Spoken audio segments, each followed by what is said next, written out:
여러분, 안녕하세요. 오늘은 현대교사의 시험대라는 주제로 미래 교육이 교사에게 정말 무엇을 원하는지 한번 깊숙이 들여다보려고 합니다. 실제 교사 임용 면접이라는 아주 생생한 사례를 통해서 그 해답을 같이 찾아가 보시죠. 자, 21세기에 훌륭한 교사란 과연 어떤 모습일까요? 이게 생각보다 정말 답하기 어려운 질문이거든요.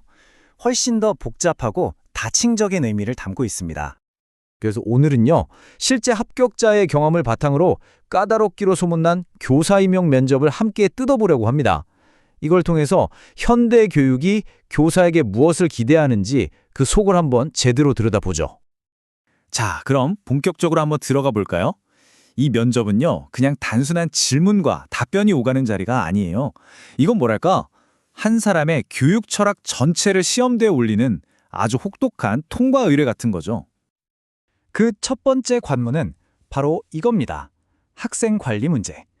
교실에서 정말 흔하게 일어날 수 있는 상황이지만 그 해법은 결코 간단하지가 않죠. 시나리오가 아주 구체적이에요. 민수라는 학생이 자꾸 지각을 하는데요. 이걸 보더니 다른 학생들까지 슬슬 따라하기 시작했다는 겁니다. 여러분이라면 이럴 때 어떻게 하시겠어요? 자, 여기서부터 이 지원자의 답변이 아주 흥미로워집니다. 문제를 그냥 하나로 뭉뚱그려서 보지 않았다는 거예요. 개인, 그러니까 민수라는 학생의 문제와 학급 전체라는 집단의 문제, 이 두 가지로 딱 나눠서 진단한 거죠. 민수는 규칙을 알면서도 이용하고 있고 반 전체는 그 분위기에 휩쓸려서 규범이 흔들리고 있다. 이렇게요. 그러니까 해결책도 당연히 두 갈래로 나오는 겁니다. 먼저 민수는 따로 불러서 왜 늦는지 근본적인 원인을 찾아서 해결해주고, 학급 전체는 학생들이 직접 규칙을 만들게 해서 스스로 책임감을 느끼게 하자는 거죠. 벌을 주는 게 아니라 멘토링과 자율성 강화에 초점을 맞춘 겁니다. 바로 여기서 가장 중요한 포인트가 나오는 겁니다. 교사의 역할이 바뀌는 거죠. 규칙만 강요하는 훈육자가 아니라 학생의 성장을 돕는 멘토로요. 이게 바로 현대 교육이 바라는 교사상의 핵심이라고 할 수 있습니다. 자, 그럼 두 번째 시험으로 넘어가 볼까요?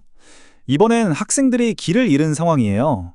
누구는 수업이 너무 어렵다고 하고, 또 누구는 점수를 어떻게 받아야 할지 모르겠다고 하고, 교실이 아주 혼란스러운 거죠. 이때 지원자가 내놓은 전략의 핵심 키워드는 바로 개인화, 그리고 전문성 개발입니다. 그러니까 학생마다 수준에 맞는 목표를 따로 주고 그걸 잘 따라오고 있는지 계속 확인하고 소통하겠다는 거죠. 그리고 여기서 멈추는 게 아니라 교사 스스로도 계속 공부해서 역량을 키우겠다는 거예요. 아, 정말 단 한 명의 아이도 놓치지 않겠다는 의지가 느껴지지 않나요? 자, 세 번째 시험은요, 스케일이 좀 더 커집니다. 이건 기술적인 문제가 아니라 학교의 역할에 대한 철학적인 선택을 묻는 질문이에요. 보시는 것처럼 크게 두 가지 관점이 있습니다. 왼쪽은 학교가 모든 걸 주도하고 지역사회는 그냥 자원으로 활용하는 관점. 반면에 오른쪽은 학교와 지역사회가 동등한 파트너가 되어서 함께 교육을 만들어 나가는 관점이죠. 어감이 확 다르죠. 활용이냐, 파트너십이냐. 이 지원자의 선택은 어땠을까요? 네, 망설임이 없습니다. 학교는 지역사회의 파트너가 되어야 한다는 쪽을 선택합니다. 아니, 왜 그렇게 생각했을까요? 이유는 아주 명확합니다. 생각해보세요. 지역사회도 교육의 중요한 주체잖아요. 그리고 우리 학생들은 결국 그 지역사회의 시민으로 살아가야 하고요. 그러니까 교육이 교실 안에만 갇혀 있으면 안 된다, 이런 철학인 거죠.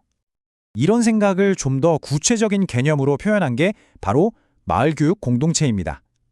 말 그대로 학교와 마을이 한 팀이 돼서 아이들을 키우는 거예요. 온 마을이 하나의 거대한 교실이 되는 겁니다. 자, 이제 드디어 마지막 시험입니다. 이게 사실 가장 어렵고 또 가장 흥미로운 부분인데요. 딱 정해진 정답이 없는 그런 딜레마 상황에 주어집니다. 상황은 이렇습니다. 행정 일을 정말 잘하는 선생님이 계세요. 그런데 이분이 초심으로 돌아가고 싶다면서 학생들을 직접 가르치는 일을 하고 싶어 합니다. 하지만 학교 입장에서는 이 선생님이 지금 자리에 꼭 필요하단 말이죠. 개인의 성장과 공동체의 필요. 자, 무엇이 옳은 결정일까요? 먼저 만약 당신이 그 교사라면 이라는 질문에 대한 답입니다. 이 지원자는 일단 공동체의 안정을 위해서 행정 업무를 계속 맡겠다고 해요. 그런데 여기서 끝이 아니에요. 그냥 머무는 게 아니라 나중에 올 후임자를 위해서 자기 노하우를 전부 담은 상세한 매뉴얼을 만들겠다고 합니다. 아, 정말 책임감 있는 자세죠. 그런데 여기서 정말 놀라운 반전이 나옵니다. 만약 당신이 관리자라면? 이라는 질문에는 정반대의 답을 내놓거든요.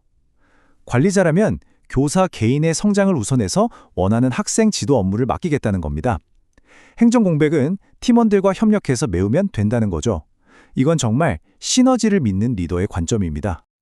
자, 이 두 가지 상반된 답변, 이게 뭘 의미할까요? 여기서 아주 결정적인 통찰이 나옵니다. 최선의 답이라는 건 원래부터 정해져 있는 게 아니라는 거죠. 내가 어떤 역할을 맡고 있느냐에 따라 달라진다는 것. 와, 이건 조직과 리더십에 대한 이해도가 정말 깊지 않으면 나올 수 없는 답변입니다. 지금까지 이 험난한 시험들을 쭉 따라오면서 우리는 한 명의 현대적인 교사가 어떤 교육 철학을 가지고 있는지 그 큰 그림을 볼 수 있었습니다. 그리고 이 모든 철학이 지원자의 마지막 한 문장에 응축되어 있습니다. 학교를 삶의 일부로, 일상을 배움의 일부로 만들겠습니다. 교육이 교실벽 안에 갇히는 게 아니라 학생들의 삶 전체와 연결되어야 한다는 정말 강력하고 멋진 비전 아닌가요? 자, 한번 생각해보죠. 이 모든 게 단 한 명의 교사를 뽑기 위한 시험이었다면 이건 과연 우리 교육 전체의 미래에 대해 어떤 신호를 보내고 있는 걸까요? 우리가 앞으로 나아가야 할 교육의 방향에 대해 다시 한번 깊이 생각해보게 만드는 그런 질문인 것 같습니다.